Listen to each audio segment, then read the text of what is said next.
In this video, guys, I want to talk about where I disagree with Dave Ramsey about cars.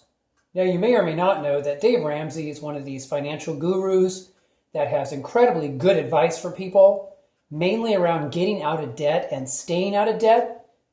So I'm a big believer in what this guy has to say.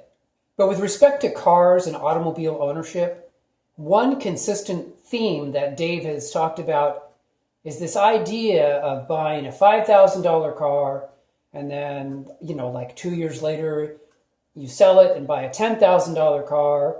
And then like 2 years later, you sell it and buy a $20,000 car. And you're kind of working your way up towards a nicer car that you're paying cash for.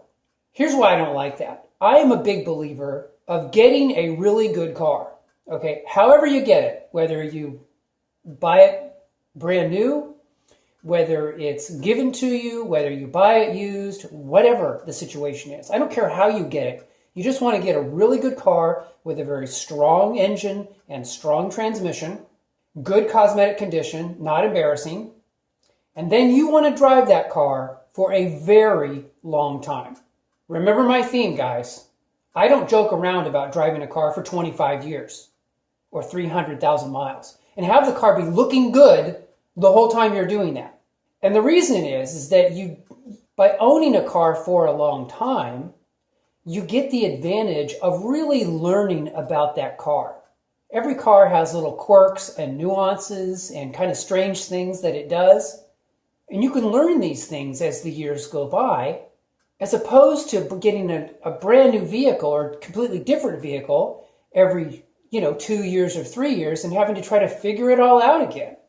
So whether it's our 2012 Kia Sorento SX, the V6, our Honda Element, the BMW 325i that I have that's now 28 years old.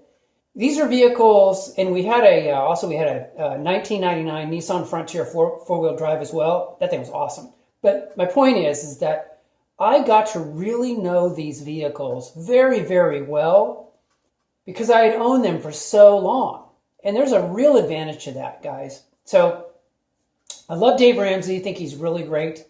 But there's two things I don't like. I don't like having to learn all about a new vehicle. And I also don't like the horse trading and all the crap that you go through when you're trying to buy and sell cars. It really is a pain in the rear, trying to buy and sell a car. Trying to sell your $5,000 car and then buy a $10,000 car with all the horse trading and all the stuff that goes on. I'm not crazy about it. Some people do well in those situations and really thrive. If you're one of those people, great. But as for me, I like to get a really good car and then own it for a long time. You do the maintenance yourself, or let's put it this way. There's a large umbrella of work that you do yourself, whether that's oil changes and tire rotations and minor work, and then you have a really good independent mechanic that you trust that you could take the car to for more in-depth things or things where you just need special tools and you don't want to do it, and that's totally understandable. But those are the situations that I thrive in, and those are the situations where I feel like you can really get ahead with car ownership. So I just wanted to share this with you guys. I hope you guys do well, and I will talk to you guys in the next video. Take care.